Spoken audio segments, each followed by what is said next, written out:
Hey guys, welcome back to the channel. We have a very special review today. And the only reason I call it special is because it has by far been the most requested review on the channel.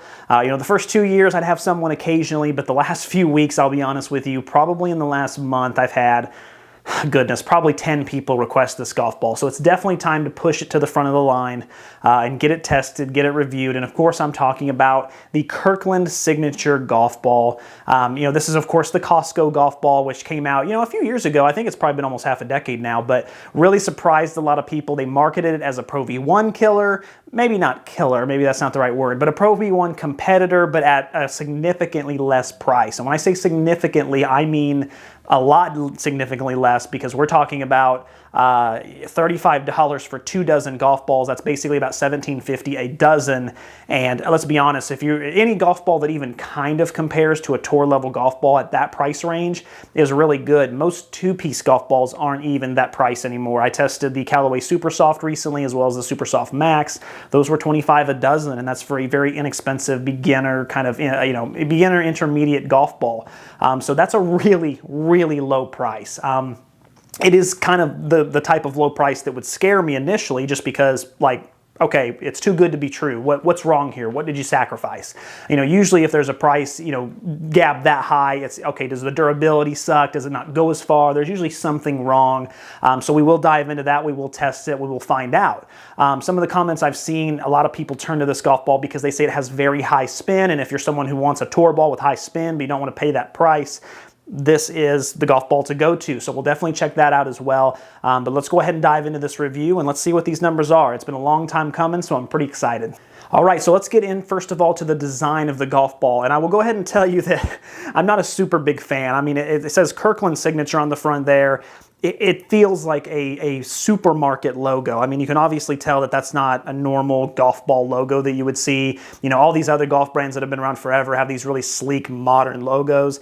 This just looks like it was printed. It feels cheap. If someone doesn't understand the Kirkland ball, if you're on a golf course and you've never heard of the Costco ball and you pick this up, you're probably looking at it like you're looking at a Jaeger or maybe one of the Spalding golf balls. You're looking at it something with Dunlop, you're looking at it like that, like, what in the world's this thing, and probably not picking it up. I would like to see them really rebrand that logo. Honestly, just even a KS, if you do a really nice KS, something like that, it would look really good, make it a nice sleek color. Get that red off there. I'm not a big fan of the logo, period. And you might be saying, well, Nick, who cares about the logo? Well, when you test as many golf balls as I do, sometimes you have to separate them by something. If 2 golf balls have a very similar performance and one has an amazing alignment tool and the other one doesn't, and one has a really sleek, cool logo and it looks nice, it gives you confidence, and the other one looks like a grocery store logo, sometimes that will be enough to take one ball over the other if they are similar in performance. Speaking of the alignment tool, this one really leaves a lot to be desired. It just has the Performance Plus. I mean, it's not terrible by any means. I at least like that it is a little symmetrical, but nowadays you're seeing a lot thicker lines. You're seeing, golf balls do a whole stripe around. I mean, and trust me, it does really help your game. I love the alignment tools. It's a big part of my reviews. Guys who have watched all my videos know that really well. I'm a big snob when it comes to it. This one's just basic. So overall, logo not great, side not great. The design, as far as from a marketing standpoint, I'm not super impressed with, but again, we're talking about a very low cost golf ball, like really low cost. So overall, I think that is something they can improve on in the future, and it would really put this golf ball over the top. But for now, it's fine. A lot of people aren't going to care if they're getting that type of deal anyway. Okay, so normally here I would take you out to the chipping and the putting green and kind of give you my thoughts out there. Unfortunately, it's really been cold the last couple days and we've had some storms coming through, and I wanted to push this golf ball to the top, so I didn't get any filming done, unfortunately. It would have looked bad anyway, but I will tell you my thoughts around the green when I did get to test it. So first of all, it has a very balanced feel. It's right in the middle. It's not soft, it's not firm. They went right in the middle there. And then as far as spin with chips, off the green, same thing, balanced spin. There was a couple times I really hit it clean, and I was very surprised how much it checked up. It checked up just like a tour ball would, which is really awesome, especially for that type of price. I think that's why a lot of people do play this ball, because they're able to get that type of spin out of it. And I was really pleasantly surprised surprised because I just didn't expect it. I mean, I'd heard the rumors, but seeing it in person's a whole other thing.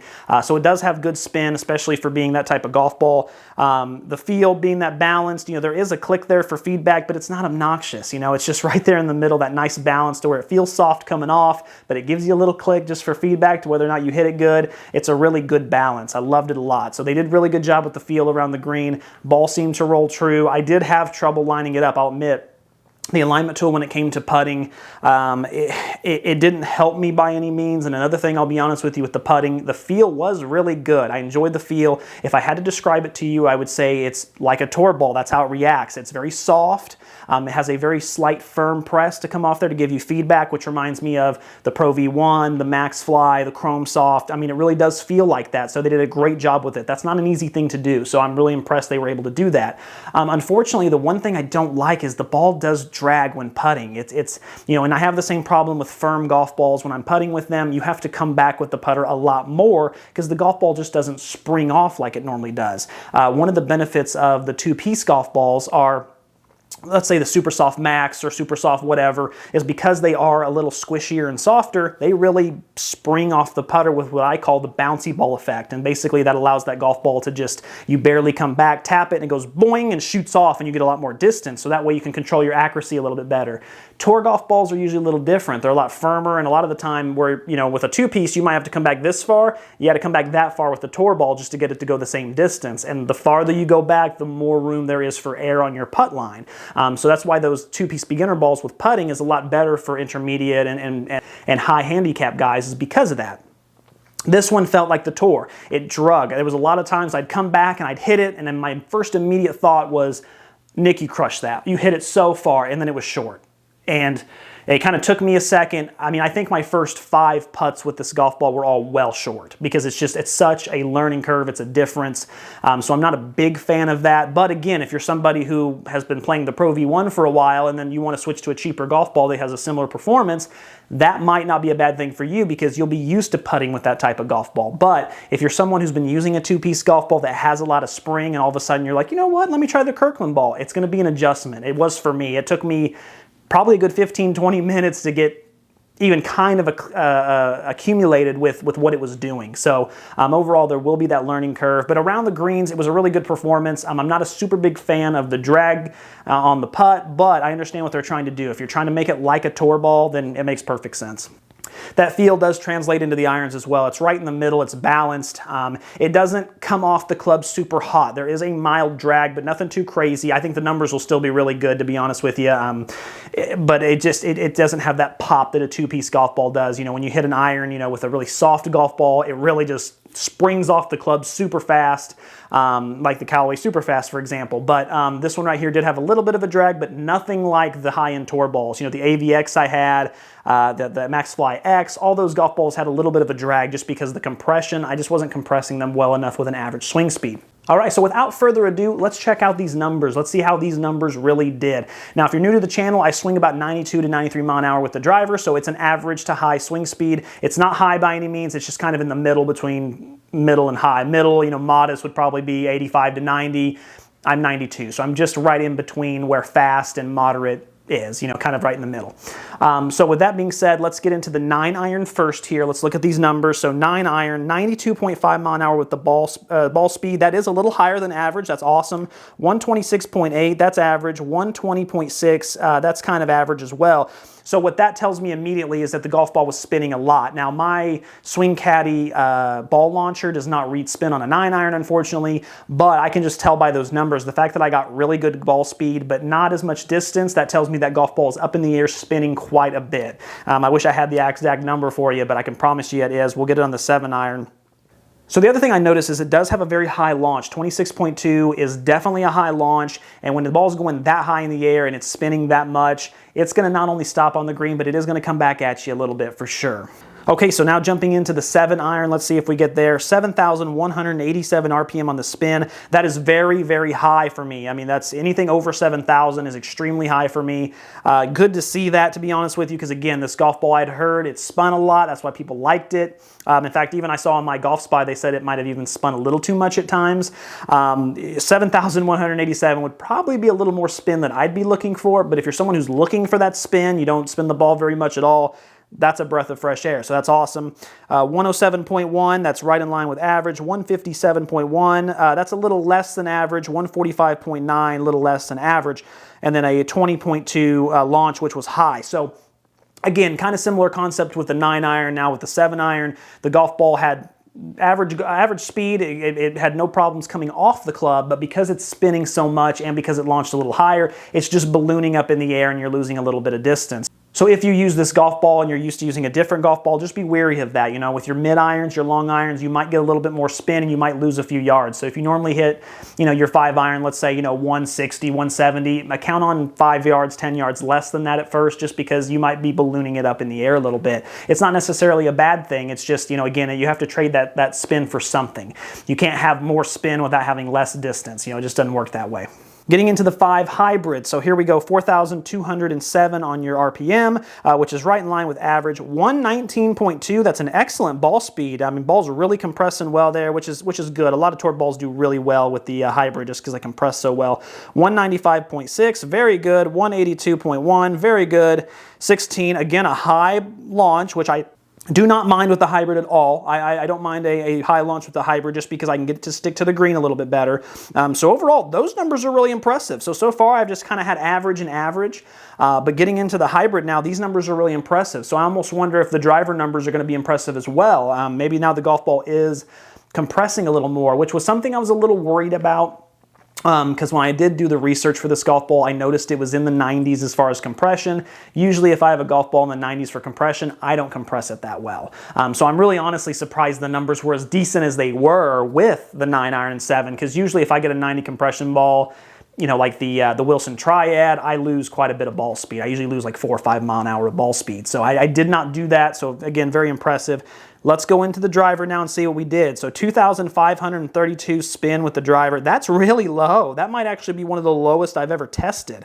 Give me just a second. So 2.5, 3.9, 2.56, 2.5. Boy, I'll tell you what, I think that is the lowest I've ever tested. So that's awesome.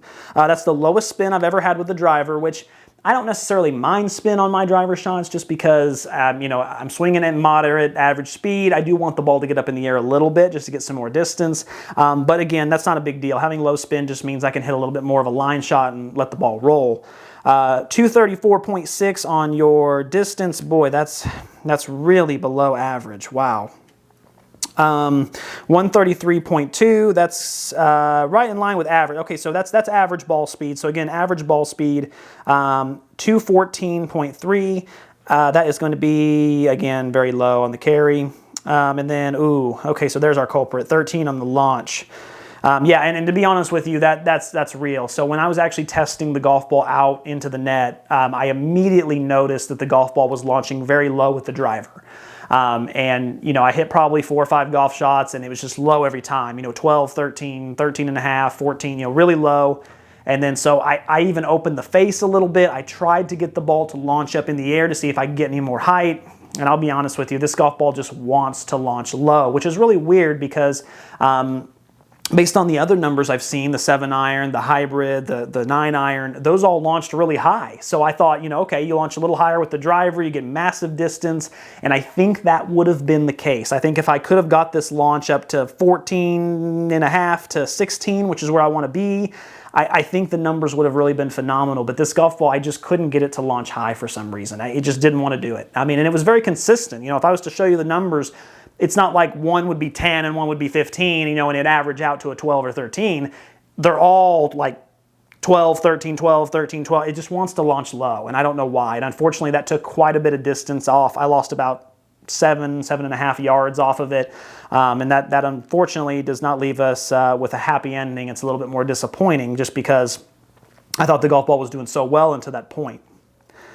So before I get into my final thoughts on what all those numbers mean, touching on the durability, I'll be honest with you, you know, my Golf Dot didn't survive, but other than that, I mean, it's a really nice golf ball. I mean, it still looks really good. I mean, there's a couple of little threads hanging off, which is no big deal. If I feel the golf ball, it feels fine. It doesn't feel like any major abrasions. The dimple's still looking really, really good shape. You know, probably a 4 out of 5, to be honest with you, maybe even a 4.5, but overall, I don't think it would affect the performance of the golf ball at all. And that's after about 60 to 70 shots. So really good durability there. So not only are you getting these for a really good bargain, but I mean, that'll last you a long time too. If you can get on a bigger course and not lose them, you might actually get through maybe a round and a half with them each. So that's really good durability. I really like that a lot. Definitely one of the better golf balls I've tested. So Kirkland did a phenomenal job with that. Okay, so now getting into my final thoughts. What do all these numbers mean? Well, honestly, I came in with a little higher expectations than I normally would for a golf ball that's this inexpensive. Usually if I'm testing a two-piece golf ball that,